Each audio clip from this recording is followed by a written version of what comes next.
Qu'est-ce que le burn-out, ou plus communément appelé l'épuisement, qu'on identifie souvent au monde professionnel, alors qu'on peut tout à fait être en épuisement à cause de nos relations personnelles ou familiales? Qu'est-ce que c'est finalement? À quoi c'est dû? Et pourquoi est-ce que ça fait autant débat? Parce qu'il y a encore des gens qui croient que ça n'existe pas, parce que finalement c'est invisible. Alors qui je suis pour m'autoriser l'outrecuidance de parler de ce sujet tellement controversé et apporter simplement ma vision du monde qui n'a en aucun cas prétention à être la vérité avec un grand V. Je me suis simplement questionné sur le lien qu'il y avait entre ce phénomène d'épuisement du corps et nos blessures émotionnelles actives. Je m'appelle Sarah Jane de Hale et ma passion c'est l'humain et depuis plusieurs années j'accompagne à la réparation justement de ces blessures émotionnelles invisibles, celles qu'on ne voit pas. Parce que quand on a une forte fièvre ou quand on a une jambe cassée, on s'autorise à rester au lit, mais quand notre système émotionnel déraille, quand nous avons le cœur brisé, eh bien c'est un autre débat. Alors c'est ce qui m'amène aujourd'hui à faire le lien au travers des expériences et des personnes que j'ai eu l'honneur et pour lesquelles je remercie de la confiance d'accompagner sur la réparation de leurs blessures.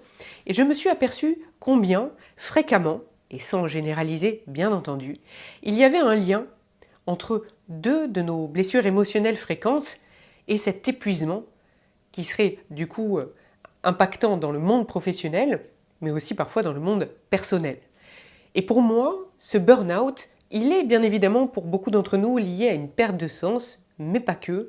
Je crois qu'il est, à mon sens, pour faire un mauvais jeu de mots avec sens, très lié à notre terrain relationnel. Et quand certaines de nos relations viennent à être trop douloureuses ou trop souffrantes pour nous, eh bien notre corps réagit par une perte des ressources. Pourquoi ? Parce qu'en fait, nous avons besoin d'énergie pour fonctionner dans nos relations et pour y être bien. Et pour y être bien de manière continue, comme avec un système immunitaire au niveau de notre santé, eh bien nous avons besoin d'aller puiser dans des ressources qui se régénèrent. Et ce qui amène à l'épuisement, exactement comme quand on tombe malade parce qu'on n'a plus de défense immunitaire, eh bien c'est quand on puise sans cesse dans un réservoir qui ne se régénère pas suffisamment. Pourquoi ? Parce qu'on fonctionne sur une ressource qui est conditionnée à l'extérieur de nous et donc sur laquelle on n'a pas la maîtrise de cette régénération. Je vais m'expliquer en donnant des exemples plus concrets parce que j'en vois tout de suite qui s'imaginent « Non mais Sarah, c'est très très abstrait ce que tu nous dis là, les blessures invisibles, on ne sait pas ce que c'est. » Ok, alors pour ceux et celles d'entre vous qui me découvrez, je vais rentrer un peu plus dans le détail. Nos blessures émotionnelles, c'est ce qui impacte, ce sont ces blessures de notre carcasse invisible. Okay, il y a la peau, il y a les organes, mais aussi, si je vulgarise un peu, et encore une fois, c'est simplement avec mes mots et mon expérience, je ne prétends pas être médecin ni avoir une vision du monde qui soit la vérité avec un grand V, je vais simplement tenter d'expliquer les choses à ma façon pour ceux et celles que ça peut aider. Ce système-là, derrière nous, c'est comme une immense digue de protection, quelque part, et à l'intérieur, on a des endroits qui ont été blessés. On est tous différents en fonction de l'histoire de vie que nous avons eue dans l'enfance, en fonction des relations proches, intimes, comme professionnelles que nous avons eues et dans lesquelles parfois nous avons pu être heurtés ou meurtris, en fonction des parents, des grands-parents que nous avons eus et des charges que ces personnes-là ont eu à transmettre parce qu'elles n'avaient peut-être pas fait le job de se guérir elles-mêmes dans leur propre chemin de vie. En fonction de toutes ces singularités-là, à l'intérieur de nous, on a hérité d'un patrimoine émotionnel, d'accord ? Un peu comme on pourrait faire le parallèle avec un patrimoine physique ou génétique. Eh bien, en fonction de ce qui est là-dedans, on a des fragilités. Et certaines de ces blessures-là, on va passer notre vie à les subir parce qu'on n'aura pas le déclic un jour de se prendre par la main et d'appeler un professionnel pour nous aider à nous réparer. Et puis d'autres, la vie va tellement nous fracasser à cet endroit-là que, à un moment, si on veut sortir de la souffrance, on n'aura pas d'autre choix que de se prendre par la main et de chercher quelqu'un pour nous y aider. Et moi, j'accompagne des gens qui sont dans cette situation-là et qui se disent « là, j'ai besoin d'être aidé à un niveau dans lequel je ne peux pas aller moi-même ». Parce que, évidemment, même un chirurgien, il ne va pas s'ouvrir en deux tout seul. Donc, c'est que de l'intelligence que d'un moment d'aller demander de l'aide à quelqu'un. Et les personnes que j'ai pu accompagner qui avaient cette vibration d'épuisement au niveau du corps, eh bien j'ai pu remarquer que ça venait souvent de deux blessures plus que d'autres. Parce que des blessures, il y en a plusieurs. On entend souvent parler de la blessure de l'abandon, de la blessure de rejet, mais il y en a plein d'autres. Et on est tous différents, donc même dans certaines blessures, dans certaines catégories de blessures, eh bien nous allons la vibrer ou la manifester ou l'expérimenter tous de manière assez unique et singulière. Donc c'est ça qui rend mon métier aussi passionnant de vous accompagner d'ailleurs. Et pour revenir à l'idée de l'épuisement dont on parle depuis tout à l'heure, c'est quoi l'épuisement au fond? C'est quoi le burn-out dans ma lecture et dans ce que j'en vois? Pas en voix, en deux mots. Ce sont des personnes qui arrivent avec le corps qui est dans une incapacité à donner quoi que ce soit, qui est complètement épuisé, voire qui va manifester et somatiser des réactions très fortes et très aiguës quand il va aller dans certaines relations. Ça peut être des personnes qui, le simple fait d'aller sur leur lieu de travail, vont déclencher des inconforts intestinaux ou va déclencher des migraines. Certaines personnes sont même dans l'incapacité d'aller sur leur lieu de travail, mais ça peut se manifester aussi dans la vie perso, même si on en parle beaucoup moins souvent. Eh bien, à mon sens, là, c'est quand, en fait, on a tellement donné qu'il n'y a plus de ressources. Et pourquoi est-ce que ça fait ça? Ce ne sont pas des personnes qui sont moins capables de donner que d'autres. Au contraire même. C'est souvent un signe d'immense capacité à donner. Les personnes qui vivent, je voudrais les rassurer tout de suite, les personnes qui vivent de l'épuisement, dans mes yeux, à moi et dans ma vision du monde à moi, sont absolument pas des personnes moins capables ou défaillantes. Bien au contraire, ce sont souvent des personnes qui ont été au-delà de leurs limites. Mais pourquoi est-ce qu'elles sont épuisées? C'est pas qu'elles ont moins que les autres, ni qu'elles sont allées au-delà de leurs limites, le problème. C'est qu'en fait, elles ont puisé pour aller au-delà de leurs limites dans un réservoir qui n'était pas le bon. Je m'explique.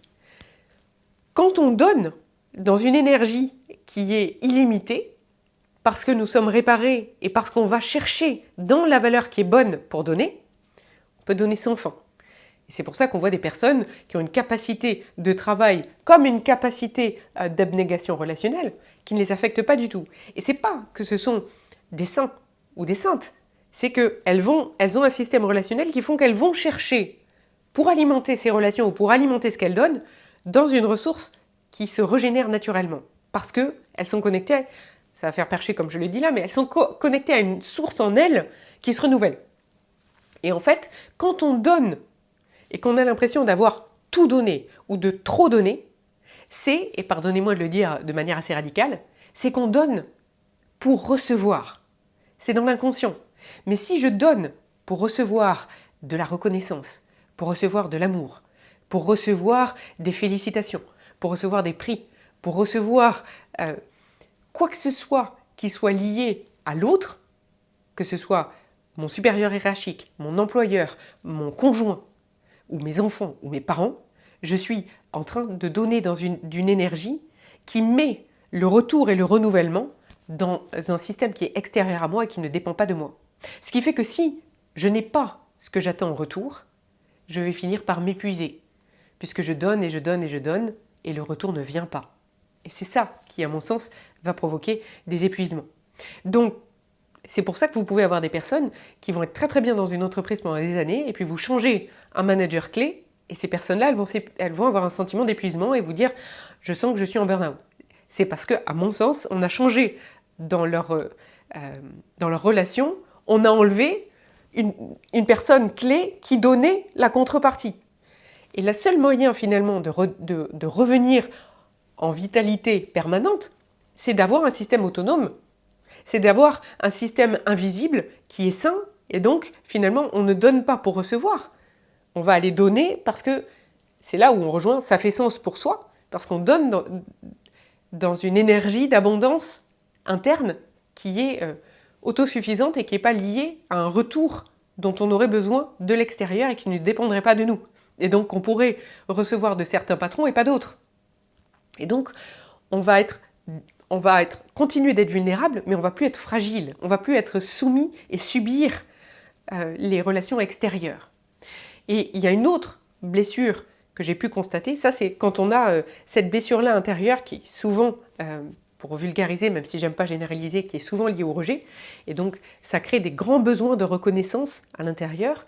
Et donc en fonction de la personne qu'on va avoir en face de nous, on va la recevoir ou pas, et quand on la reçoit pas, ça peut être extrêmement douloureux. Et de l'autre côté, pour vulgariser et généraliser encore, même si j'aime pas du tout, c'est simplement pour rendre plus accessible le sujet, eh bien il y a cette blessure d'injustice ou de trahison, où je m'aperçois que souvent, des personnes qui vont me contacter en lien avec cette blessure-là, quand on remonte, eh bien il y a une injustice profonde parce qu'il y a eu une valeur très très très importante pour elles, qui a été heurtée ou qui a été maltraitée par une personne dans leur système relationnel. Et donc, cette valeur étant bafouée, qui est souvent une valeur liée à la justice, eh bien, ça crée une blessure très lourde. Et donc, il y a une grande capacité ensuite à aller retrouver les sources illimitées, puisque souvent la source illimitée était en lien avec ce besoin de justice et ce besoin de grandeur dans le monde immense lié à l'atypisme, puisque j'accompagne beaucoup de personnes qui ont un atypisme dans leur fonctionnement de perception du monde et de communication avec les autres, eh bien cette valeur-là étant clé, quand elle est bafouée ou quand elle est meurtrie, eh bien ça rend beaucoup plus fragile au système qui nous entoure. Et donc le corps à un moment donné va dire stop, non pas parce qu'il est épuisé, mais parce qu'il se met en mode survie et qu'il veut nous protéger pour ne plus qu'on n'aille plus dans un écosystème. Et c'est généralement dans ces situations-là que quand on décode, on s'aperçoit que le corps avait parlé depuis longtemps et simplement on avait mis un mouchoir et on avait refusé de l'écouter.